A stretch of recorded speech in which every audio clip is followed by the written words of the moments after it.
नमस्कार दोस्तों, IAS target में आपका एक बार फिर से स्वागत है।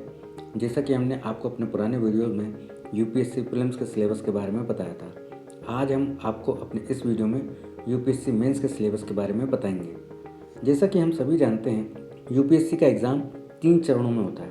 पहली स्टेज यूपीएससी प्रीलिम्स का ही है, जिसमें कैंडिडेट को 2 पेपर अटैम्प्ट करने होते हैं, GS1 और सीसेट का पेपर। दोनों ही क्वेश्चन पेपर 200-200 नंबर के होते हैं। इसके बाद जो कैंडिडेट यूपीएससी प्रीलिम्स क्वालिफाई कर जाते हैं, वो यूपीएससी मेंस के लिए एलिजिबल होते हैं। जो कैंडिडेट आईएएस मेंस एग्ज़ाम निकाल लेते हैं, उन्हें इंटरव्यू के लिए बुलाया जाता है। आईएएस मेंस एग्ज़ाम्स में कैंडिडेट को 9 पेपर देने होते हैं, जिसमें 2 पेपर क्वालिफाइंग नेचर के होते हैं। पेपर ए, जिसमें कैंडिडेट को कोई एक इंडियन लैंग्वेज सेलेक्ट करनी होती है, और पेपर बी, जिसमें उन्हें इंग्लिश में पेपर देना होता है। इसके बाद पेपर 1 से पेपर 7 के बीच में जो पेपर दिए जाते हैं, उसमें कैंडिडेट जो भी नंबर अर्जित करते हैं, उसके आधार पर उनकी मेरिट काउंट होती है, और जिस कैंडिडेट के मार्क्स ज़्यादा होते हैं उन्हें इंटरव्यू के लिए बुलाया जाता है। इसके अलावा हम सभी जानते हैं, जो कैंडिडेट आईएएस मेंस में 9 पेपर देते हैं, उसमें उन्हें 2 पेपर ऑप्शनल सब्जेक्ट के देने होते हैं। यूपीएससी का कैंडिडेट कोई भी एक सब्जेक्ट ऑप्शनल के लिए चुन सकता है, और उन ऑप्शनल सब्जेक्ट की लिस्ट यहाँ पे दी जा रही है, जैसे agriculture, chemistry, electrical engineering, law, philosophy, public administration, animal husbandry and veterinary science, civil engineering, geography, management, physics, sociology, anthropology, commerce and accountancy, geology, mathematics, political science and international relation, statics, botany, economics, history, mechanical engineering, psychology और zoology. Candidates को एक सलाह दी जाती है कि इन optional subject में से वही ऑप्शनल सब्जेक्ट चुनें जिसमें उनका इंटरेस्ट है। किसी के कहने पर ये हमें अपने सब्जेक्ट का चुनाव नहीं करना चाहिए। जिस सब्जेक्ट में हमारा इंटरेस्ट हो और जिसमें हमारी स्ट्रेंथ हो, हमें वही सब्जेक्ट चुनना चाहिए। इसके अलावा यूपीएससी एस्पिरेंट कोई भी इंडियन लैंग्वेज को एज ए लिटरेचर भी सिलेक्ट कर सकता है अपने ऑप्शनल के लिए। अब हम पेपर के सिलेबस को देख लेते हैं। तो जो पेपर 1 है वो ऐसे का होता है, ये 250 नंबर का होता है। यूपीएससी एस्पिरेंट को 2 ऐसे लिखने होते हैं। पेपर 2 में जो सिलेबस होता है वो इंडियन हेरिटेज, हिस्ट्री और ज्योग्राफी का होता है। ये पेपर भी 250 नंबर का होता है। अब हम पेपर 2 के सिलेबस को डिटेल में देख लेते हैं। इसमें जो क्वेश्चंस आते हैं वो आते हैं Indian culture, arts, literature, architecture from ancient to modern times, modern Indian history और मेजर पर्सनैलिटी के बारे में भी क्वेश्चंस पूछे जा सकते हैं। इसके अलावा freedom struggle, important contribution from different part of country, post independence consolidation and reorganisation within the country. इसके अलावा वर्ल्ड की हिस्ट्री से क्वेश्चन पूछे जा सकते हैं। कुछ इंपॉर्टेंट इवेंट इंसिडेंट जैसे कि industrial revolution, world war, redrawal of national boundary, colonisation, decolonisation. इसके अलावा वुमेन ऑर्गेनाइजेशन, पॉपुलेशन और इससे जुड़े हुए जो भी इश्यूज़ हैं उनसे क्वेश्चन पूछे जा सकते हैं। अर्बनाइजेशन, ग्लोबलाइजेशन के effect on Indian society, social empowerment, communalism, regionalism, secularism, physical geography, यहाँ से क्वेश्चन पूछे जा सकते हैं। इसके अलावा ज्योग्राफी से क्वेश्चन पूछे जा सकते हैं। कुछ इंपॉर्टेंट टॉपिक हैं जैसे अर्थक्वेक, सुनामी, वोल्केनिक एक्टिविटी और भी कई। अब हम पेपर 3 देख लेते हैं। पेपर 3 ये भी 250 नंबर का होता है। Governance, constitution, polity, social justice and international relations. Indian constitution, historical underpinning, evolution, features, amendment, significant provision and basic structure, functions and responsibilities of the union and the states, challenges pertaining to the federal structure, devolution of powers and finance up to the local level, separation of powers, redress mechanisms and institutions, comparison of Indian constitutional scheme with that of other countries, parliament and state legislature, structure, functioning, the conduct of business, power and privilege, structure, organization and functioning of the executive and judiciary, ministries and department of the government, pressure group, informal and formal association and their role in the polity, representation of the people act, mechanisms, law, institution and bodies constituted for the protection of vulnerable sections, issues relating to the development and management of social sector, services related to health, education, human resources, issues related to poverty and hunger, important aspect of governance, transparency and accountability, e-governance, applications, models, success, limitations, and potential, citizens' charters, transparency and accountability, and institutional and other measures. Role of civic society in a democracy, India and its neighborhood relations, bilateral, regional, and global grouping and agreement involving India, effect of policies and politics of developed and developing countries, Indian diaspora, important international institution, agency, and fora, and their structure and mandate. Appointment to various constitutional posts, power, functions, and responsibilities of various constitutional bodies, statutory, regulatory, and various quasi-judicial bodies, government policies and intervention for development in various sectors, development process and development industry, the role of NGO, self-help group, various group and association, donor and charities. इसके अलावा हम paper 4 को भी देख लेते हैं। Paper 4 भी 250 number का होता है और इसमें से जो क्वेश्चन है वो basically technology, biodiversity and disaster management से पूछे जाते हैं। अब हम इस सिलेबस के बारे में भी देख लेते हैं पेपर 4 के। Indian economy and issues related to planning, mobilisation of resources, growth, development and employment, inclusive growth and issue arising from it. इसके अलावा क्वेश्चन गवर्नमेंट बजटिंग से भी आते हैं।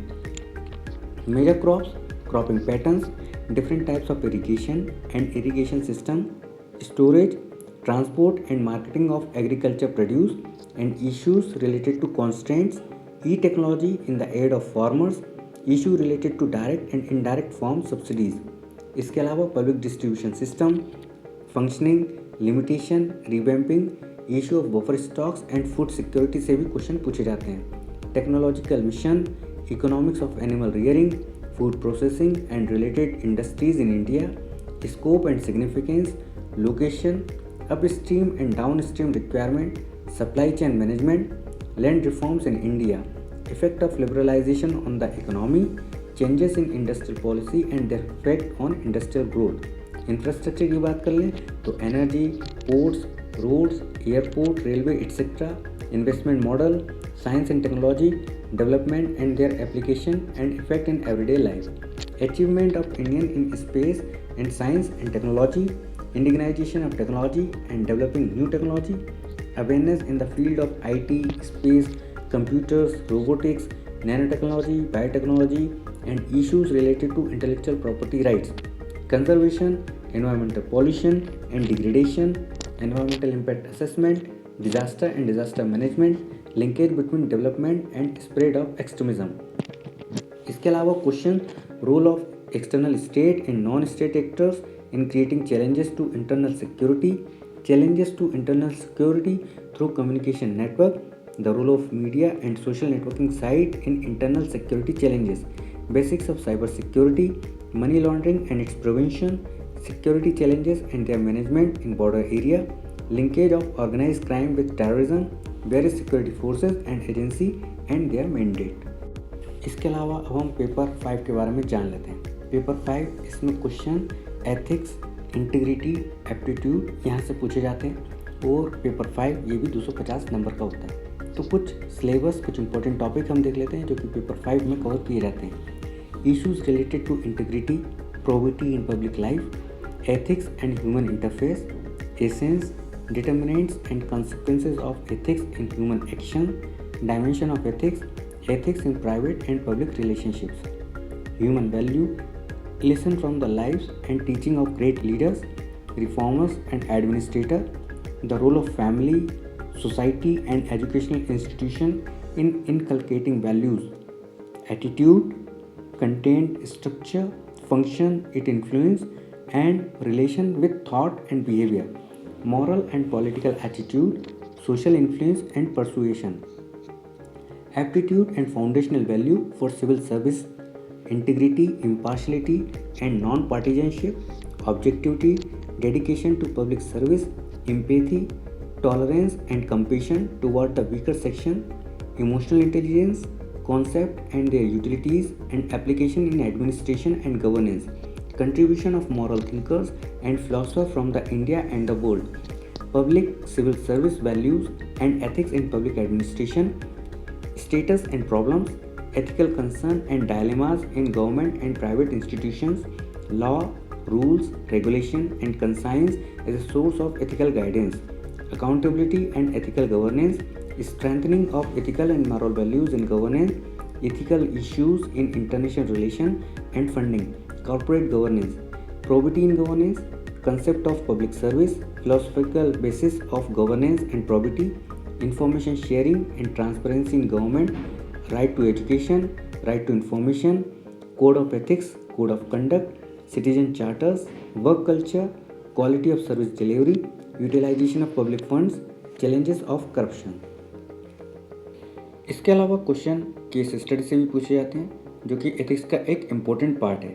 अब हम पेपर 6 और पेपर 7 के बारे में डिस्कस कर लेते हैं। जैसे कि हम जानते हैं कि कैंडिडेट कोई भी एक सब्जेक्ट को अपना ऑप्शनल सब्जेक्ट भी चूज़ कर सकते हैं, जिसके दो पेपर होते हैं, पेपर 1 और पेपर 2, और दोनों ही 250-50 नंबर के होते हैं। इसके अलावा यूपीएससी एस्पिरेंट कोई भी इंडियन लैंग्वेज को अपना लिटरेचर के लिए एज ए ऑप्शनल सब्जेक्ट भी चूज़ कर सकता है। तो दोस्तों, ये था हमारा यूपीएससी मेंस का सिलेबस। अब हम उन बुक्स के बारे में डिस्कस कर लेते हैं जो कि एक यूपीएससी एस्पिरेंट को मेंस परीक्षा के दौरान प्रेफर करना चाहिए। जैसा कि हम जानते हैं, जीएस पेपर 1 में history, Indian heritage and culture जैसे सब्जेक्ट होते हैं, तो इसके लिए हमारी बुक्स जो हैं, जैसे आर्ट्स के लिए क्लास 11 की एनसीईआरटी पढ़ना चाहिए। इसके अलावा बिपिन चंद्रा की book India struggle for independence भी पढ़ना चाहिए। एंशिएंट एंड मेडाइवल इंडिया के लिए एनसीईआरटी की 11, मॉडर्न इंडियन हिस्ट्री के लिए एनसीईआरटी क्लास 12। इसके बाद अगर हम बात करें, जीएस पेपर 1 में ज्योग्राफी सब्जेक्ट भी होता है। इसके लिए जो बुक्स हैं हमारी, जैसे माजिद हुसैन की geography of India and world geography. इसके अलावा कैंडिडेट को वर्ल्ड एटलस भी पढ़ना चाहिए। जीसी लियोंग की book in physical and human geography के लिए अच्छी बुक है। इसके अलावा NCERT class 11 fundamental of physical geography. अगर हम बात करें जीएस पेपर 2 की, तो इसमें पॉलिटी और इंटरनेशनल रिलेशन जैसे सब्जेक्ट आते हैं। पॉलिटी के लिए एम लक्ष्मीकांत की बुक अच्छी है। इसके अलावा डीडी बसु की book introduction to the constitution of India, Rajesh Sikri की बुक इंडिया फॉरेन पॉलिसी के लिए अच्छी है। इसके बाद अगर हम बात करें इकोनॉमी की, जो कि जीएस पेपर 3 का सब्जेक्ट है, तो रमेश सिंह की बुक इंडियन इकोनॉमी के लिए अच्छी बुक है। कैंडिडेट को एथिक्स के लिए लेक्सिकॉन की बुक प्रेफर करना चाहिए। इसके अलावा अब हम कुछ इंपॉर्टेंट फैक्ट्स के बारे में देख लेते हैं। जैसे कि हम जानते हैं, यूपीएससी मेंस में 9 पेपर होते हैं। जो कैंडिडेट मेंस क्वालिफाई कर जाते हैं उन्हें इंटरव्यू के लिए बुलाया जाता है। इसके अलावा मेंस में जो क्वेश्चन का टाइप है वो सब्जेक्टिव नेचर का होता है। जैसे कि हमने देखा था यूपीएससी प्रीलिम्स में क्वेश्चन ऑब्जेक्टिव नेचर के थे। इसके अलावा अगर हम बात करें नंबरों की, तो यूपीएससी मेंस पेपर 1750 नंबर का होता है। इसके अलावा इंटरव्यू 275 नंबर का होता है।